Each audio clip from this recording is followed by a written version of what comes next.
This shall switch it up. Okay, so as you guys can tell by the title, I'm gonna rant. I'm gonna rant. I normally don't sit down and do these type of videos, but I'm mad. I'm very mad, so I'm definitely gonna make this video. I feel like it's necessary to make because all of Twitter and social media and a lot of people are really mad about the Jake Paul vs. Ben Askren live stream. Excuse me. So I'm here to give my side of the story and why I think it's awful. So without further ado, let's just hop into it straight. So, Jake Paul vs. Ben Askren, right? Hyped. It was hyped on a different level. It was hyped up so much, you know.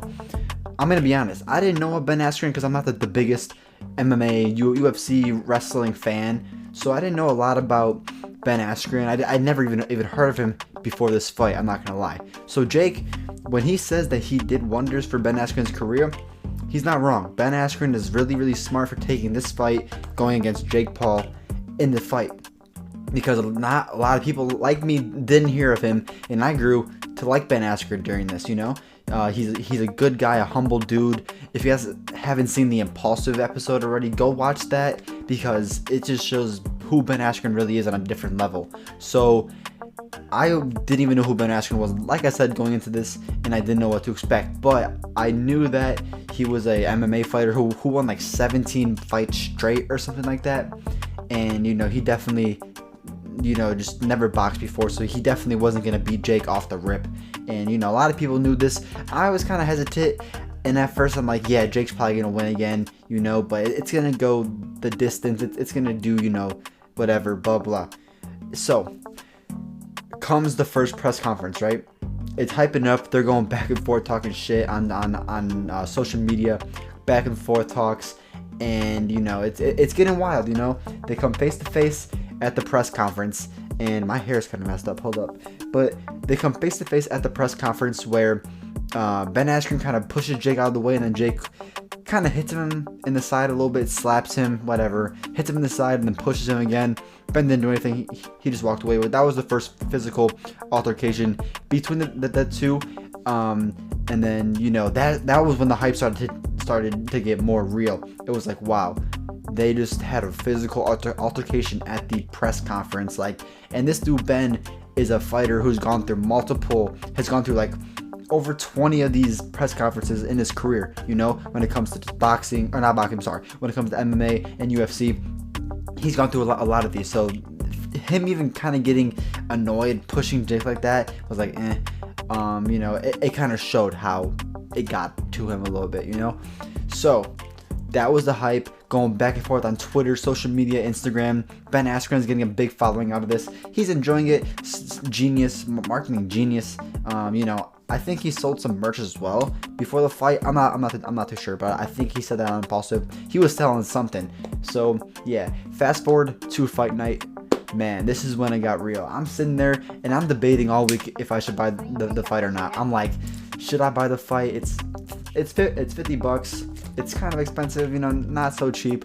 So I give in, like, you know, 1.3 million people. That's how many people bought the fight, by the way. 1.3 million pay-per-view buys. And Jake just posted a video saying that it generated $65 million. Bro, $65 million for what I'm about to tell you guys. So when the live stream started, there was one fight. I forgot who it was. It wasn't Raycon. It was the one before Raycon. And that one went the distance, 8 rounds. It was cool. Nothing crazy. And then I think the second fight was Raycon and Joe Fournier. And Joe Fournier wants to fight Jake. Jake's not going to fucking take it. Who is that guy? Honestly, like who is Joe Fournier? Jake is not going to take that shit. If he does, then whatever. But I want to see Jake fight Dylan Dennis. That's why I want to see him fight. Or Conor McGregor. I do want to see that. That'd be cool. You know, Logan's fighting Floyd. If Jake can fight Conor, dude, the Paul brothers will be fucking... They'll be killing it. Like, what? I mean, they already are, but if they fight two of the best fighters in the world, it's over for them. Like, they're just killing the game. But back to what I was saying. I'm getting a little bit sidetracked. So, the live stream started. The first fight went down. Whatever. Wait, no, I think the first fight might have been Raycon, actually. I don't even know. But there was a few fights, you know, like Frank Mir was on there battling Steve Cunningham. That was a good fight. That was probably the best fight of the night, honestly. And there was nothing happened in that fight, you know. So you know, fast forwarding, after the Raycon fight, we sit through an hour and a half of fucking concerts, dude. And when I say hour and a half, I'm not kidding you at all.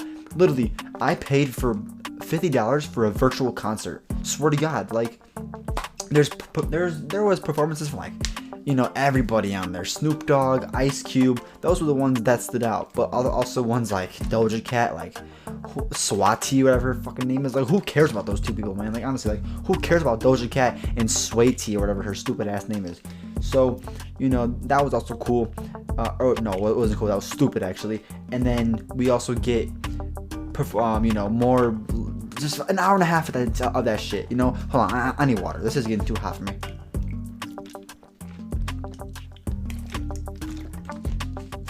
Alright. So an hour and a half of that stupid ass concerts, right? And then it's like, oh, Frank Mir's fighting. Let's go, finally, you know? Like, an hour and a half waiting after these fights. And then guess what happened after that fight? After the Frank Mir and Steve Cunningham fight went the distance, guess what happened? Just guess. More concerts. Who would have guessed? I don't know. But we get more concerts, but I'm not going to lie. It was from Justin Bieber, who was singing a lot of songs off of his brand new album, Justice. The album's fire. Wasn't complaining. I just wanted to see boxing. I wanted to see Jake Paul versus Ben Askren. And then finally, the main event, Jake versus Ben. What everyone paid for, $50 for, you know? We're all just chilling. We're all just, you know, waiting for it, praying it's going to be a good fight. They come out, you know, Pete Davidson. Shout out to Pete Davidson, by the way. I didn't even bring him up before I get to the main event. I want to talk about Pete Davidson. He carried that live stream. He even said in it, he was like, you know, boxing has never been this low before. He was just making fun of the live stream, the performances, and all the music there, and he was just making fun of all of it on the live stream in real time, and that was funny. He definitely carried it. He was backstage with Jake and Ben before the show, or before the fight, just, you know, talking shit about both of them behind each other, like behind their back. Like, he went to Jake Paul's locker room first, was talking shit about Ben, went to Ben's locker room, was talking shit about Jake. So, you know, Pete Davidson was definitely stirring up the drama a little bit more, but also being funny on top of it. And then after that, we get the main event, you know. Oh yeah, we also watched slap boxing. Like, we watched slap boxing during a boxing fight. Two dudes were slap boxing. Like, bro, like, what the, like, this is not Russia. So yeah, the main event comes, right? The main event, we're all waiting for it. Ben versus Jake. This is the moment the whole world has been waiting for, right? We got Ben, the good guy in this, and Jake, the internet bad boy, the problem child, what he calls himself for some reason. And then 2 minutes into it, Ben gets fucking knocked out. You can't make that shit up, bro. Like, I thought it was gonna be the distance. Like, I've seen clips of Ben getting pile drivered into the ground, getting back up and winning fights. Like, this dude has an iron chin, but that might just go to show what Jake Paul actually, the power he might have behind him. I have no idea, but nonetheless, I want my $50 back, and I'm upset. I'm very upset. I want my money back. That's all I gotta say. Sorry for the rant. You know, that was the rant. I hope you guys enjoyed. If you guys did, you've somehow stayed to the end, subscribe, I guess. Like, I don't even know where to go from here, but the Triller live stream was a disaster, and Fight Club, you will never catch me paying for a subscription for that, for however much money, don't care. And if it's gonna be anything like that, I'm staying away from Jake Paul fights for the rest of my life, swear to God, unless he's fighting Conor. And, you know, and I might be hesitant knowing what happened with this fight. So yeah, that's been the video. I hope you guys did enjoy. If you guys did enjoy, road to 10,000, subscribe if you're new here somehow. It's been your boy Anthony, I'm out of here. Peace out.